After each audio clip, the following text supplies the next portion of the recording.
Today's October 31st, but you're probably getting this video on November 4th. The next day is going to be Election Tuesday. People are losing their mind. Everybody's going to say, oh, this person's going to win, that person's going to win.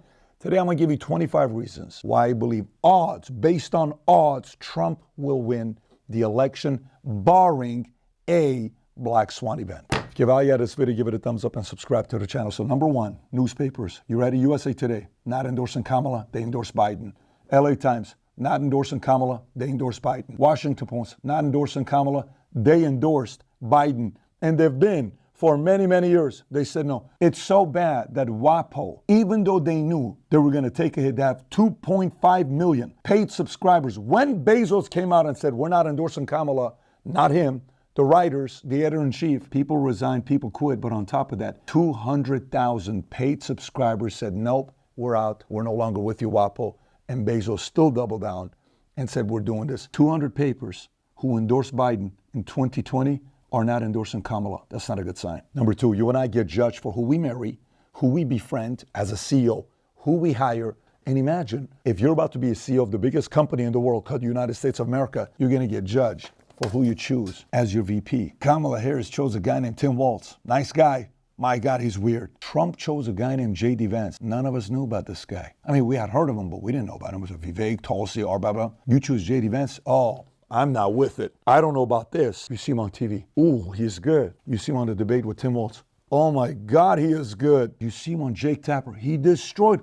You see him on Dana Oma. You see him on long form podcast, laughing funny. I like this guy. Trump did a better job choosing the VP than Kamala choosing Tim Walz. Not a good look. Point number three, celebrity endorsements used to matter. They're not working anymore. Taylor Swift, right after the debate, Kamala Harris, Trump. Oh my God, all her followership. This is it. The election is over with. 2 weeks later, it actually backfired. People turned against Kamala and wanted to go vote for Trump. And she lost a bunch of credibility. Beyonce, she's going to come out. It's going to be unbelievable in Houston. She's out there. Boom, it's insane. People showing up, lining up outside. She gets up there, talks for 2 to 3 minutes, leaves. Nobody is performing. People started walking out. They were not there for Kamala. They were there for a concert. I can't give you a name. Bruce Springsteen, John Legend, Beyonce, Eminem, Arnold, Jennifer Lawrence, Bad Bunny, Jennifer Lopez, Ricky Martin, Stevie Nicks, all these guys. Now go to the other side endorsement. You ready? Bobby Kennedy, the biggest Kennedy right now, goes on the other side, endorses Trump. What? This guy's a lifelong Democrat. Tulsi Gabbard goes from being a Democrat who took out Hillary, who went after everybody, and then she becomes an independent, and then she becomes a Republican. Go to all these other guys, and then think about a guy named Elon Musk, richest man in the world. Battery, Tesla, SpaceX, doing it for 20th of a cost what NASA does. Boeing, you got people left out there? Don't worry, we'll come and take care of you. Zelensky, you're the greatest beggar in the world. As much as we don't like you, here's Starlink, you're going to be okay. I'm going to give internet to your people. All of these things he's done.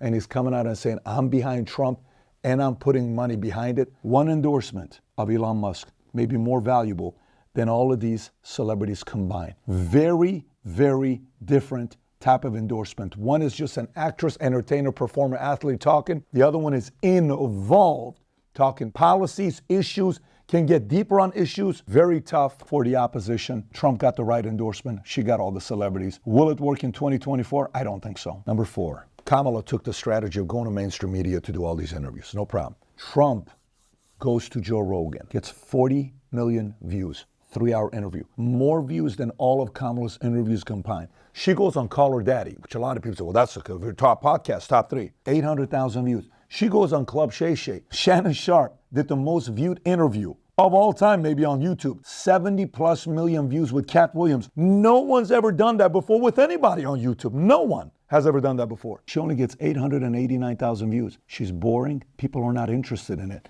Trump went to podcasters. He came to us. He went to Schultz. He went to Theo Wan. They crushed it. He went to Bloomberg. He went everywhere. She did not go everywhere. The strategy of podcasting crushed her strategy of safe softball interviews. Number five, when mainstream got desperate and they started getting scared, they no longer talk about policies. All they talked about is fear porn, fear porn, fear porn, Nazi, MSG, MSNBC. Look at this. Do you realize this is upon the anniversary of 75 years? That's what they're doing, or whatever it was that they talked about the years. It's not working. The other side is talking policies. Mainstream media went into scaring the crap out of the voter, and the voters finally pump the brakes. Listen, stop, don't do that. It's unattractive. Number 6, which is kind of weird. Republicans are leading in early voting, which rarely happens. What? Republicans early voting? When's the last time Republicans led on early voting? Not often. Over 3.1 million people across North Carolina have casted ballot between absentee and early in person. As of Tuesday, registered Republicans have a slight turnout edge over registered Democrats. 33% with remaining 32% unaffiliated. How is it 34 to 33? Republicans over Democrats? You don't see that often. Something's going on. People want to help this man win. Number 7, normally when people want to know who's the boss, if I want to make a decision, there's 2 people sitting here. If after this meeting, I call him, he's got more influence than he does. You know who tech CEOs are calling right now? They're not calling Kamala. Tim Cook is calling Trump for help. Musk is calling Trump. All these tech CEOs are calling Trump. Why are they calling Trump? Because maybe they are sitting behind scenes and saying, look, odds are Trump's going to win. And why am I going to call her? I'm going to call him because I'm going to have to do business with him in the next 30, 60, 90 days. Number 8, European stocks have dropped 7% since late September due to fear of what? Trump's tariffs. Watch this chart here. If you look at this chart, you got the gray, black, the orange, and the blue. Blue is S&P 500. It's doing fine since October of 2023. The red is Euro Stoxx 600 index. The black is the Goldman Sachs basket of European exposed stocks. Look how they're performing. Why? Because they're wondering, most likely, odds are Trump's going to get elected. Oh my God, this is not good. Sell off, sell off, sell off. Maybe Europe knows something many Americans don't yet know. Number 9, Democrats have historically had the Jewish vote, majority, and the Muslim vote, majority. Numbers are not looking good. You would assume Jews are going to be on Kamala's side, right? But watch what happened here. 2024, Harris leads Trump amongst Jewish voters overall with approximately 60% supporting Harris, over 30% for Trump, although Orthodox Jewish voters favor more towards Trump, around 66%. So you may say, well, Pat, she's beating him. Yeah, but what did it look like under Biden? You go under Biden, that 60% used to be 77% is what it used to be. It's dropped for Kamala. Why? Jewish community sitting there saying, I don't think you're for us. And now watch this. How could you get both the Jewish vote and the Muslim vote? They historically always vote Democratic. A Muslim comes out at one of the conference, the leaders in Michigan get up, and Michigan is known for a lot of Muslims. They get up and they say, the reason why we're voting for Trump is because we think he's going to end the war in the Middle East. That's why, and they don't think Kamala will. That's pretty big. To get both the Jewish vote and a Muslim vote, Trump's doing that. Rallies. Kamala needs Beyonce to get people to show up for him. Trump, Coachella, 100,000 people show up. Madison Square Garden, sold out. People lined up. 50,000 people are outside trying to get in, doing videos and all this stuff. Knowing the man is in there. Pure audience. More people are coming up showing for him than others. Similar thing happened when Obama was going against McCain. Everybody wanted to come and hear Obama speak. Nobody was going for McCain. Kamala, who's apparently black, has been losing the black vote. Everybody's wondering, she should have gotten it because she's black, right? Jamaican, black, Indian, whatever they want to call it. Well, how is she losing the black vote? Here's numbers. 18% support Trump, up from 8% in 2020. That's an increase of 10%, and only 6% in 2016. Trump went from 6% to 18% in 8 years, 3xing his black vote, and Kamala is losing more black votes than Obama, than Clinton, than Biden, and Hillary. Possibly the worst candidate we've had in decades that is supported by the black voter. She's losing them left and right. You know what it's called when people say you're reaching, like you're trying a little bit too much, like you're trying too hard to get someone's attention? Here's Tim Walz and AOC playing Madden, acting as if they're really playing the game to relate to the average person on Twitch. They start the game. You know what the game ends score-wise? 0-0. So, which audience is on Twitch? The younger audience. Do you really think you and I can fool millions of kids that were really playing Madden? What do you think? If I went and tried to fool my kids that I'm playing a video game, my 8-year-old daughter will be, Dad, what are you doing on Roblox? That's not how you do this thing here. All it would take is an 8-year-old to realize these guys are gaslighting and pandering to them. They're not buying into this. It's actually a turnoff. And not only that, it shows a lot of desperation, not working. Merch, when it comes down to merch, whose merch are they more interested in? Kamala or Trump? You ready? Here's some data for you. From April to September, Trump branded merch on Amazon sold $140 million worth of merch. You know what she sold? $26 million. So yesterday I'm at the Yankees game. Game 5. Guess what people are wearing? I saw MAGA hats everywhere. You know how many Kamala hats I saw? I don't even know what a Kamala hat looks like, but I know what a MAGA hat looks like. So do millions. Unions, when you think about unions, who do you think about? They're going to vote for Democrats, right? Like Hoffa, we always on that side, right? That's what we are. We're for that guy. Unions are now coming out saying either we're not endorsing Kamala. And for decades, they've endorsed the candidate on the left. But not only that, Steelworkers Union in Pennsylvania endorsed Trump. Border Patrol Union endorsed Trump. How do you lose the union vote? But she's doing that. There's certain endorsements you may not want to have. Putin is one of them. You know who Putin endorsed? Kamala Harris. So when it comes on to PBD Podcast, we read a lot of articles from a lot of different platforms. So finally, I'm like, which one is this coming from? Where are their political leanings? All this stuff. So we finally hired 15 machine learning engineers. So we can format this stories coming from a publication that leans to the left, to the center, to the right.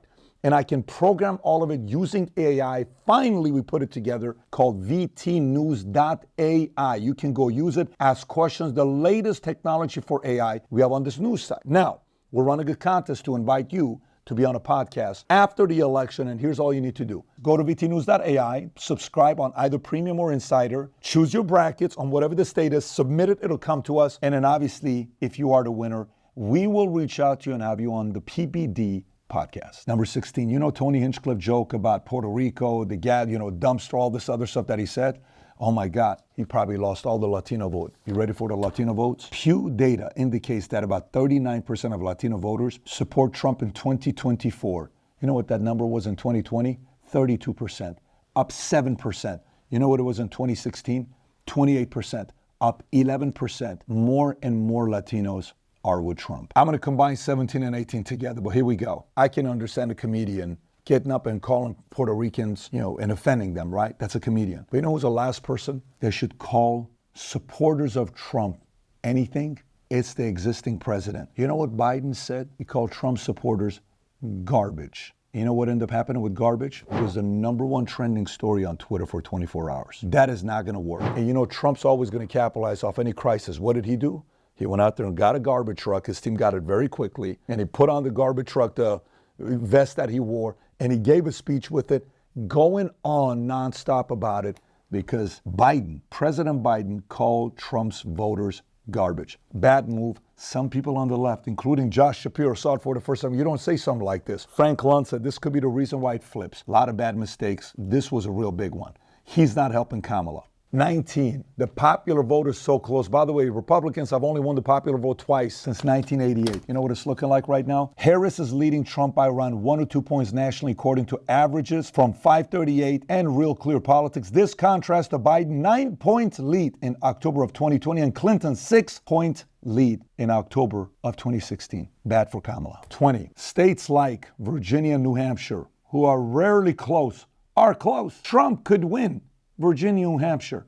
That's not the case when you're dealing with winning those 2 states. But again, that's a byproduct of a bad, boring candidate. 21, no one in the history of politics has been a bigger troll of being able to get under the skin of their opponents than a guy named Donald Trump. Kamala claims she used to work at McDonald's. There is no proof. Even McDonald's said, we don't have it. And they wanted to come back and try to make it better. We just don't have it. It was so embarrassing that somebody photoshopped an image of a white girl who used to work at McDonald's, and they put Kamala's face on it to show that it was. And all these Democrats started saying, now we have proof, now we have proof, and now we have proof. Guess what X did? It fact checks it, and it puts it right there for you. And this is not Kamala Harris. You know what Trump does? He decides to go to McDonald's, and he wears their uniform. Can I get hired? Goes to drive-through, starts handing food over, becomes one of the biggest stories trending, gets billions and billions of views, that even to the point where the opposition, Bill Maher, all these other guys have to say, freaking A, you got to give him credit to go and do what he did with McDonald's. Basic small stuff that he's doing that the other side's just not doing. 22, Trump said, Rogan, do you want to do the interview or no? Yes. Trump flies to Austin. There's a 3-hour interview, nonstop conversation, finishes it, gets on a flight, goes to Michigan. People are waiting for him for 3 hours, gives the speech, then takes off. Kamala's people, Joe, if you're willing to travel to us, we'll give you 1 hour to do the interview. Joe's like, no, you're in Texas. Why don't you stop by? Let's do something to get in. An hour is not enough to get to know you. Why don't we do it for 2 hours? Nope. Doesn't mean she's not going to do it yet. J.D. Vance did it today or yesterday. Trump's already done it. But Kamala so far has said, nope, not interested. Haven't done it. It's unattractive. These are undecided voters for Kamala to win. They're not interested. 23, there's this dinner that's called the Al Smith dinner. That's a great dinner, phenomenal dinner, right? And you go out there and presidents make fun of each other. One of my favorite ones was with Hillary Clinton 4 years ago, 8 years ago, and Trump's up there and says, you know, Hillary bumped into me earlier, and she said, pardon me. And I said, I'll think about it. Everyone starts laughing, including Hillary. Matter of fact, they may even put the clip for you to see it. Between my opponent and me at the debate last night, we have proven that we can actually be civil to each other. In fact, just before taking the dais, Hillary accidentally bumped into me, and she very civilly said, pardon me.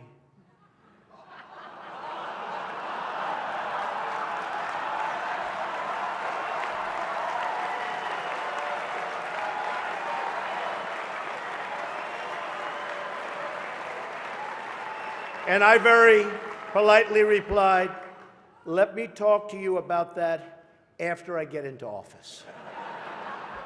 This year, this is Kamala's chance to come. These are Catholics. Come and perform. There's a lot of Catholic voters in America. You're like, no. I'm too busy to come. I'm out there campaigning. Not as hard as Trump is. What does Trump do? Makes the time. He goes there, stands up, tells the jokes, says everything that he says, and then walks off. And he says, look, you obviously realize Catholics can vote for her. She's not here today. Obviously, he's poking and he's having fun with it. But for the person that's undecided voter that's a Catholic, guess what they say? I don't want to do this, man. But he showed up, and if she's not going to show up to something like this, is she ever going to show up to? They say she didn't show up to the border. She didn't show up to Rogan. She didn't show up to Al Smith. What else is she not going to show up to when she becomes president? Most likely a lot of things. Yeah, you know what? Probably going to vote for Trump. That's very important. Another miss. 24, Democrats chose a candidate called Kamala Harris in a non-democratic way with no primary, but it's democratic. My opinion, if there was a primary, Josh Shapiro, Pritzker, and Whitmer would have all beaten Kamala Harris in the primaries. She would have been 5th place at best. Josh Shapiro, much better candidate for the left. Newsom, much better candidate for the left. Pritzker, billionaire against a billionaire. He could use a lot of different, and he's a fighter from Chicago. Much better. All of these guys would have been better, but guess what? In a non-primary way, the Democrats, who like democracy, choose someone through the primary system that they have. They just said, it's Kamala. Everybody else, get behind her. Not attractive. And last but not least, I got a bonus still for you, but 25. There was a time people were uncomfortable to go change their registration to Republican. What if people find out? I can't have people know I'm a conservative Republican. Look at this chart here. This is from Statista. First time in 20 years. You see what's going on with Republicans? It went up from 41% to 42% to 43% to 44% to 45%, meaning more people identify as Republican than Democratic today. And it used to be Democrats at 52% in 08 under Obama, and Republicans were at 40%. They had a 12% lead, and now Republicans have a 2% lead over Democrats. What happened during COVID turned a lot of people away from Democrats to the Republican Party, and Republicans gladly welcome them. And here's a bonus one. You know what the bonus one is? I watch body language. I've been in business for a long time. I've had teams. I've licensed 60,000 insurance agents, and I'm always watching to see, is he happy? He's in a good place? Why is he seem bitter? Why is that person? I'm always watching people's body language. I'm in that business. I'm a salesperson. I'm an advisor. I'm a CEO, I'm an executive, with kids, with everybody. In 2020, when Trump was campaigning, he was not happy. He was not having fun. He came from a place of it's not fair. And those things weren't necessarily very attractive to the base. Just watch him right now. He looks like he's having the time of his life. He just looks like he's having fun. And she looks unhappy. She's at an event. And all these people are coming in, doing stuff that they're bothering at the campaign. She doesn't know how to handle it. She's rattled. She almost doesn't want to do interviews. She's uncomfortable. Trump is just in flow state right now. And when you're in flow state and you're having fun and you're in a happy place, it's attractive. People want to see you win. It's kind of what's happening right now. And I think that's the X factor, maybe more than all these other things I just talked about. Share this video with some people because it's last minute, who are undecided. Let them decide for themselves whether they're going to say, you know, it kind of makes sense. I'm going to go this direction. If you got value out of this video, give it a thumbs up, subscribe to the channel. If you still have questions about tariffs, and you want to say, I really still don't understand the tariffs, that's my last thing I want to figure out before I vote for anybody, click here to watch the tariffs video with Trump. You'll see why it's a very effective strategy to bring more business and money to America. Take care, everybody. Bye-bye, bye-bye.